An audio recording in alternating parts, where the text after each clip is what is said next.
नमस्तेस्तु महामाये श्रीपीठे सुरपूजिते शङ्खचक्रगदाहस्ते महालक्ष्मी नमोऽस्तुते। नमस्तेस्तु गरुडारूढे खोलासुरभयङ्करी सर्वपापहरे देवी महालक्ष्मी नमोऽस्तुते। सर्वज्ञे सर्ववरदे सर्वदुष्टभयङ्करी सर्वदुःखहरे देवी महालक्ष्मी नमोऽस्तुते। सिद्धिबुद्धिप्रदे देवी भुक्तिमुक्तिप्रदायिनी मंत्रमूर्ते सदा देवी महालक्ष्मी नमोऽस्तुते।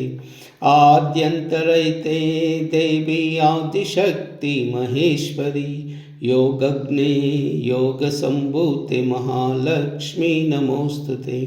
स्थूलसूक्ष्मे महारौद्रे महाशक्ति महोदरे महापापहरे देवी महालक्ष्मी नमोऽस्तुते। पद्मासनस्थिते देवी परब्रह्मस्वरूपिणी परमेशी जगन्माता महालक्ष्मी नमोऽस्तुते।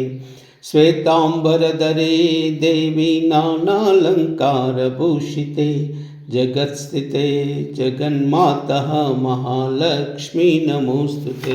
महालक्ष्म्यष्टकं स्तोत्रं यः पठेत् भक्तिमान् नरः सर्वसिद्धिममाप्नोति राज्यं प्राप्नोति सर्वदा।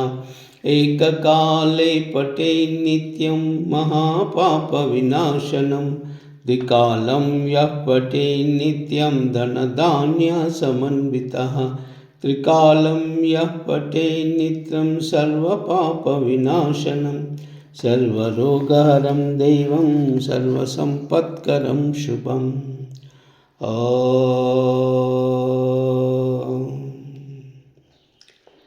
ॐ जातवेदसे सुनवामसो ममराति यतो निदहाति वेदः स नः पर्षदति दुर्गाणि विश्वात् नावेव सिन्धुं दुरितात्यग्निः तामग्निवर्णां तपसा ज्वलन्तीं वैरोचनीं कर्मफलेषु जुष्टां दुर्गां देवीं शरणमहं प्रपद्ये सुतरसितरसे नमः। अग्ने त्वं पारयानव्यौ अस्मान् स्वस्तिभिरति दुर्गाणि विश्वा पूश्च पृथ्वी बहुलानवुर्वी भवातोकायतनयाय संयो विश्वानिनो दुर्गः जातवेदसिन्धुर्ननावादुरितातिपर्षि अग्ने अत्रिवन्मनसा गृणानोऽस्माकं बोध्यविता तनूनां पृतनाजितगुं सहमानमुग्रमग्निगुं शिवेम परमात् सदस्यात् स नः पर्षदति दुर्गाणि विश्वा क्षामद्देवो अतिदुरितात्यग्निः प्रत्नोषिकमीड्यो अध्वरेषु सनाश्च होतनव्यस्तसत्सि स्वाञ्चाग्ने तनुवं पिप्रिय स्वास्मभ्यं च सो भगवाय जस्व गोभिर्जुष्टमयि जो निषिक्तं तवेन्द्र विष्णोरनुसञ्चरेम नाकस्य पृष्ठमभिसंवसानो वैष्णवीं लोकह्यमादयन्ताम्। ॐ कात्यायनाय विद्महे कन्याकुमारी धीमहि तन्नो दुर्गी प्रचोदयात्। सर्वमङ्गलम्।